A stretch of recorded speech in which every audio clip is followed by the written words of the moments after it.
This aquarium changed my mind almost on low-tech tanks, no CO2 injection, no filter.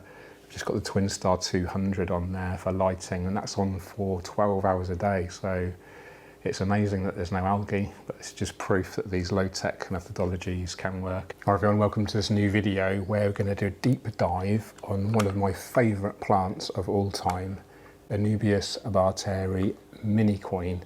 And I'm going to plant it into one of my favourite aquariums of all time. This is a Tropica aqua cube that was originally scaped almost 6 months ago now.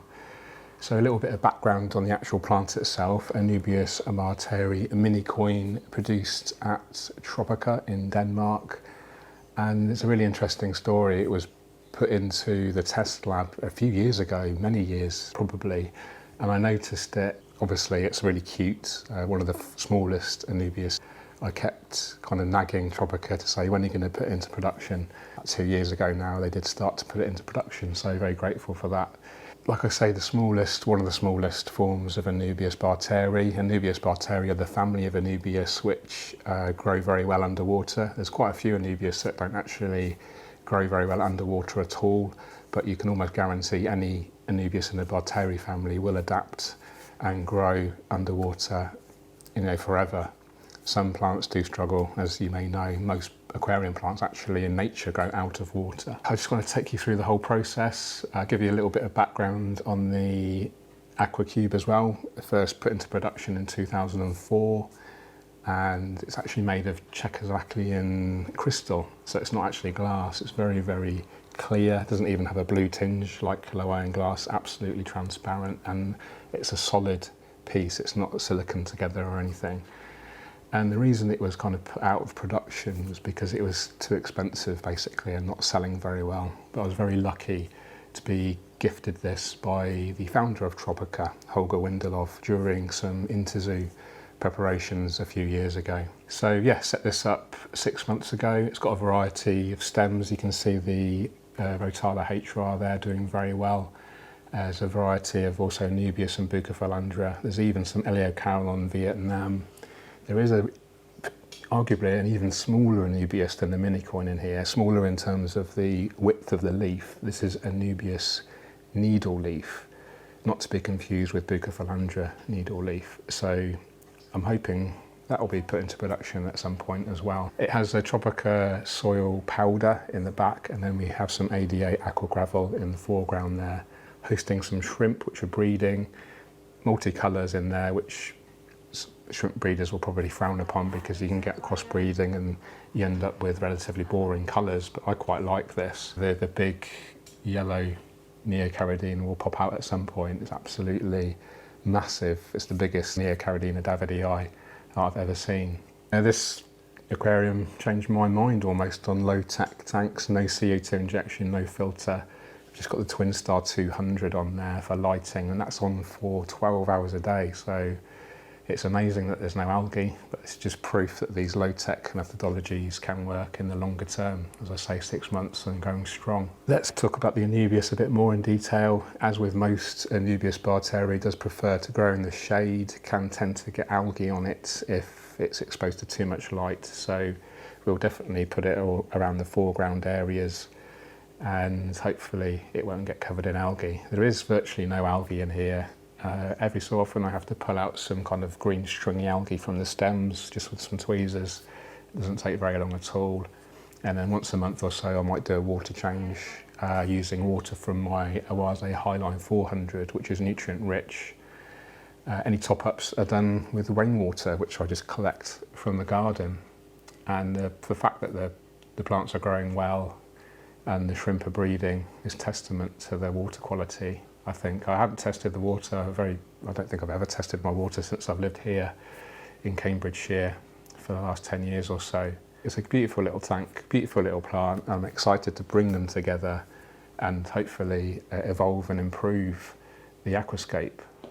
So I'll run through preparing the Anubias mini queen now. First thing I'm going to do is actually take some aquarium water out of the aqua cube and use that to wash off and store temporarily the plant from the 1-2 grow cup there. So simply siphon out using some CO2 tubing. You can use the opportunity to siphon out any pest snails, if indeed you regard them as pests. I don't really like the bladder snails so much as the ram's horns, so they tend to breed more prolifically. You could use a wider diameter hose to speed up the process, but it's another opportunity for me to kind of exercise a little bit of mindfulness, paying full attention to what you're doing and really connecting with the aquascape. I've just noted the yellow Neocaridina davidii near the surface. I'll get some macro footage of him, or her in fact, it'll be her. The cherry shrimps, where the females are usually a lot more colourful and bigger than the male specimens. It really is a joy to maintain this small aquarium. I think one of the advantages of having a nano tank is that it really forces you to pay close attention to the aquascape. It's a completely different experience almost to a large aquascape, where it's almost a panoramic view and you can kind of do wide gazing at it and take it all in one go, whereas with a nano tank you kind of get up close and you can see the details and the beauty of nature really up close. There is a little bit of duckweed in here, I've noticed. I'm not sure how that got in here. I don't really grow duckweed so much, but it's managed to come in here somehow, so I'll just siphon out any excess of that as well. It can overtake an aquarium quite quickly if left unchecked. So it only holds 8 litres, which is 2 gallons. People may frown upon keeping such a small aquarium with livestock, but as you can see, the high plant mass, the relatively fast-growing stem plants act as a sufficient nutrient export to prevent any toxic nitrogen compounds from building to excess. The plants will use that nitrogen and phosphorus and all of the other macro and micronutrients, of course, as they grow. And they're replaced, as I say, with the occasional water change using the mature water from my Oase Highline 400 behind the camera. That's what I'll do today. And then I'll just show you how I top off with the rainwater as well. So rainwater is pretty much the equivalent of reverse osmosis water. It's absolutely sort of pure water unless it's been contaminated on its way down to the earth from the clouds. But I live in quite a rural area here, so little chance of that. It's a really good idea to spray any emergent plants, any plants that are exposed to the air, with water to stop them from drying out. Any plants that are fully adapted to grow underwater will quickly dry out and damage the plant tissue, so we need to prevent that. And this is rainwater in a biorb air mister.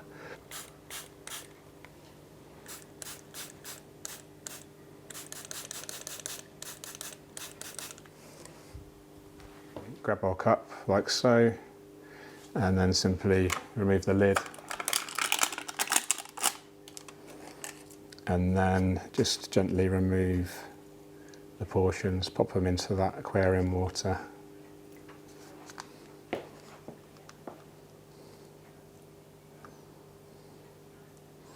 And now just gently massage the gel. So most of the Tropica 1-2 Grow cups now come supplied with a liquid rather than the gel, but there are a few species that still use the gel, and this is down to Tropica do so much research and development about what's the best kind of material to grow the plants in, and of course they've opted for the gel for the mini coin. The gel is actually full of growth hormones and nutrients, etc., and we want to remove as much of that as possible because it can potentially lead to algae because it's so high in nutrients. If there's traces of it on there, it shouldn't be so much of a problem. Remove any dead leaves if you can see any. Occasionally, because the nature of the plant growing in such a confined space, you will sometimes see some of the leaves that haven't had enough exposure to the light will be dying off. So remove those, otherwise the plant will put so much energy into trying to repair that leaf, whereas you want that energy to go into growing a new leaf ideally. So there we have 1, 2, 3, 4, 5, 6 individual portions there. We can maybe split this one up a little bit more potentially. You should be very careful, it's such a delicate small plant. It's can be a little bit risky. You can end up damaging it if you're not careful. But there seems to be a little gap there where I can just put my nail in and with purpose just hopefully split the rhizome, he says. It might be a couple of leaves that will fall off because of that, but that's okay. But we can just get more coverage this way. And maybe you can try that again. There we go. Just again rinse off any excess nutrients, remove any unhealthy plant matter.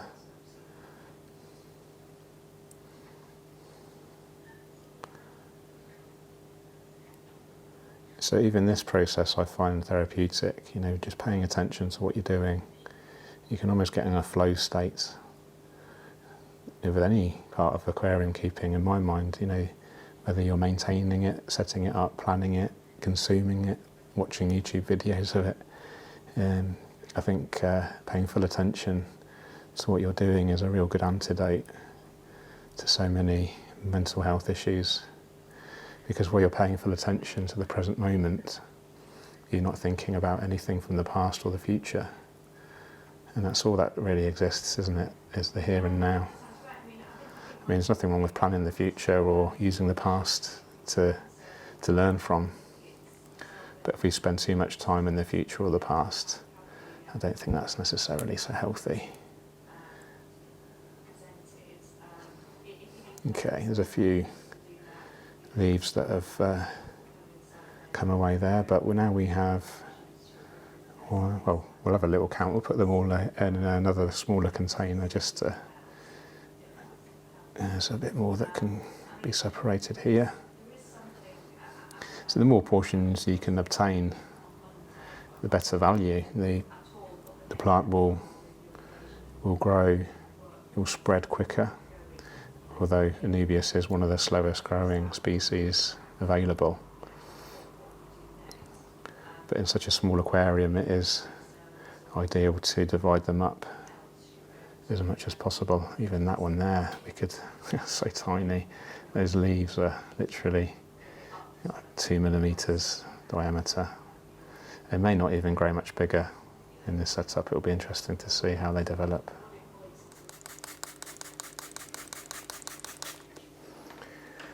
Okay, I'm just going to siphon a bit more water into the secondary container. Don't know if you can see the yellow shrimp again there. We should name him, shouldn't we? What should we call him? Her. Keep calling him. There's a bit of everyday sexism for you, do apologise. So it really is a multicoloured shrimp factory in here. I can see there's a cherry with carrying eggs. That's a good sign. It's so rewarding, these little nano tanks. Now the reason I've done that is to avoid any contamination from the original pot there. We don't want any of that nutrient-rich gel getting in the aquarium. Like I say, could trigger algae. Okay, so next I will pop in the prepared portions of mini coin into here. I'll grab some tweezers for that.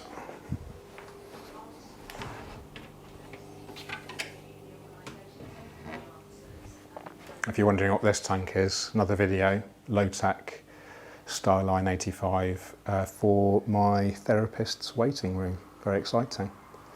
There'll be a full video coming on that on the Oase channels as well. I'll probably do a little video on it myself as well. Okay, so let's grab our beautifully prepared mini coin, just gently, being careful not to damage any of the tissue. Now there is a lot of reports of folk having their mini coin melting in a new setup, and I have experienced this myself. I'm not sure what the causes are. I don't think even Tropica know. It's something that we're looking into, and I'm hopeful that because this system is mature, it should help mitigate any risk of that. It does seem to be more apparent in new setups, so I'm hopeful. Like I say, this tank's been up and running for 6 months now and is obviously mature, so hopefully we won't get any melt. If we do, I'll let you know in another update video. I wonder if we can divide that one up a bit more. I'm reluctant to do that and I don't want to damage it too much.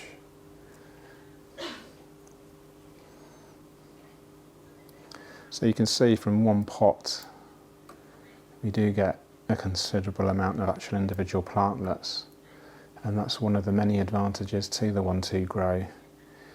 They are, in my mind, the best plant product you can buy. You're produced in Denmark in Tropica's own laboratories, guaranteed to be free from algae, pesticides, snails, snail eggs. There's the yellow shrimp there. Absolute whopper, aren't you, darling? What should we call you? Yellow, something to do with yellow. Yolanda. Yolanda's a cool name, isn't it? I used to have a computer game called Yolanda. I bought a, for the boys, I live with my 2 stepsons and my wife, of course, and I bought us all as a family present a Nintendo Wii, the original from eBay. It was only like £40 or £50, and it came with Wii Sports and Mario Kart, so we were playing bowling, which is such good fun, multiplayer, of course. Not really so much into the online gaming, but I do like the old console games and driving games. I love driving games for some reason. We've even got a force feedback steering wheel, which I don't use so much, but maybe I should. It's good to have fun, isn't it? You need to have fun. The hobby's fun, but it's my work as well, so I need some element of fun. Anyway, we're rambling, but that's okay. Okay, plants prepared. Let's have a little count, see how many we've got. 1, 2, 3, 4, 5, 6, 7, 8, 9, 10, 11, 12, 13, 14 individual portions there. And now I will attempt to plant them kind of coherently amongst the rocks and the gravel. It's obviously a very small operating area we have. It's 20 centimetres by 20 centimetres cube, so 8 inches square footprint, and getting your hands in there as a whole is going to be challenging, so I will probably use the tweezers as much as possible. I'm just looking for any obvious areas where we can plant. By doing so, I'm probably going to dislodge some of the other epiphytes. Some of them are very loosely attached. I did a minor rescape the other day, just thin out some of the bucophalandras, etc. They have got very long roots relative to the plant, but that's okay. I'm just going to leave them. I don't want to damage anything on the plant as much as possible. Just slide the light back, give some more access. And then, yeah, this is probably the biggest portion, maybe. Tend to start off with the biggest and then work my way down in size. So looking for any obvious open areas where it would look good, I think. And this shaded area here, and we can just sort of poke it in gently, and that will eventually self-attach. Obviously we don't have high circulating water in here, we don't have any circulating water, so they're not going to become detached. They might, the shrimp may, if anything, may detach them. We'll just see. You know, in my mind, even if the plant does melt, there's no such thing as failure. Just learning is a great kind of mindset to have. Some people like to use super glue. I prefer just to wedge the plants if possible. This is more natural in my opinion. You don't have super glue in nature, but obviously it is necessary sometimes. It really is an exercise in mindfulness and patience. Let's come around the other side. So the shrimp are now aware of anything new in their environment. Shrimp are very sensitive to anything new and they'll investigate, and that's what they're doing now. You can see it's really interesting. checking it out for potential food.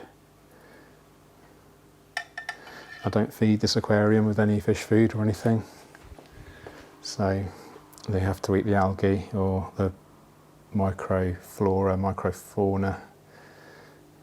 Who knows what's in here without a microscope.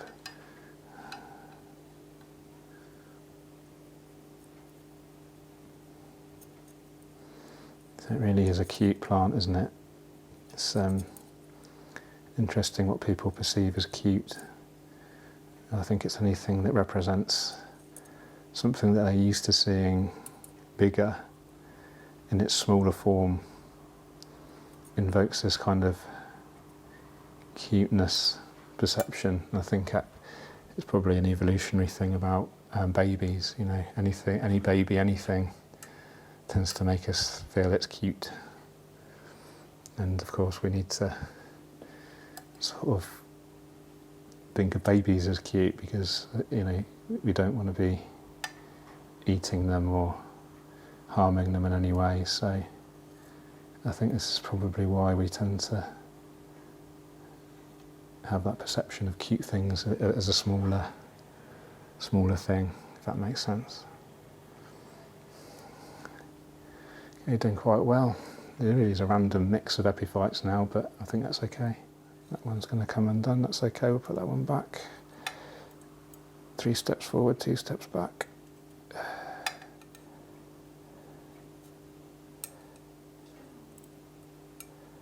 And then the roots will potentially reach down to the substrate and gain the nutrients. Even the aqua gravel will gradually form a biofilm and have accessible nutrients in the very long term. You could actually drain the water right down and actually glue them in place if you wanted to, but I don't really like to do that. I like to do it wet if I can. Surprisingly great coverage from just the one pot there, as you can see. It's almost, we've got mini coin almost along the whole of the foreground. It'd be interesting to see if the shrimp dislodge any. Some really are quite delicately balanced there, with just the roots kind of giving some anchorage, if that's a word. And one of the great things about nano tanks is you can rescape it so quickly if you wanted to, for very little cost. But equally there is a joy in watching these things mature and evolve over the months and even years. Okie dokie, that's it. Plant is done. I'll siphon down to about half. I'll top up to near the top with the Highline 400 water, and then I'll top up at the end with the rainwater, just to show you what I do. Okay, same as before, just siphon with an airline. So the aqua cube does come with a different type of light attached to this plinth, and it comes actually with a halogen lamp, 10 watts halogen, which is very, very low lumens or PAR, actual light output, very energy inefficient, creates a lot of heat because it's halogen. So I've upgraded to the TwinStar 200. You can also buy LED replacements for the actual fitting, but even so, they're only, I think, 5 watts maximum, which I think this is 11 watts, so this is much stronger, and I love the rendition, and you can see how well it's growing those red stems. Okay, I think that's okay for now. We'll top up with the, like I say, the Highline 400 water. I'll just use a jug for that. Okay, nice big jug, holds around nearly 2 litres, half a gallon. So it should be plenty to fill up our tank. So just scoop a load of water from here. It might be enough, we can always come back if not. And then what I do is grab the Nano Cleanator. I'll show you what I do with this. Just pop in the Nano Cleanator or another aquarium safe sponge at the front there, and then just slowly pour on top, and that disperses the water, hopefully. The idea is we don't dislodge any plants or substrate, especially the Anubias mini coin, because that is very delicately attached right now. Again, it's really good to take your time and don't rush these things. You could do a little bit more, and then I'll top up with rainwater. Watering can full of rainwater here. We only need a little bit. I tend to use this to water our plants as well in the house. That's more than enough. Okay, same as before, just pop our sponge in, pour nice and gently. So this is what I do whenever there's excess evaporation, just top up with the rainwater. If you don't top up with reverse osmosis or DI or rainwater, what will happen over the period of time, the water hardness will build up chronically, and you don't want that. You want to maintain, ideally, relatively stable water parameters.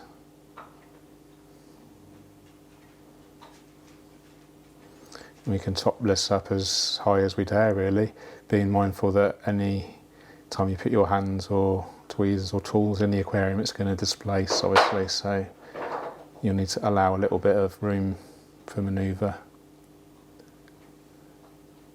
So we'll just go to sort of between 5 and 10 millimetres from the top. That's it, perfect, a bit more. And gently remove our sponge. Mop up any spillages.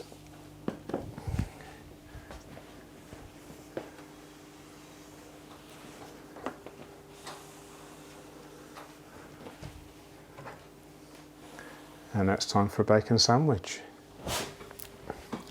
Okay, there we have it. The aquarium is almost finished in terms of the planting. We did a little water change, of course, and now we clean it with my favourite glass cleaner product, Fritz Glass and Acrylic Cleaner.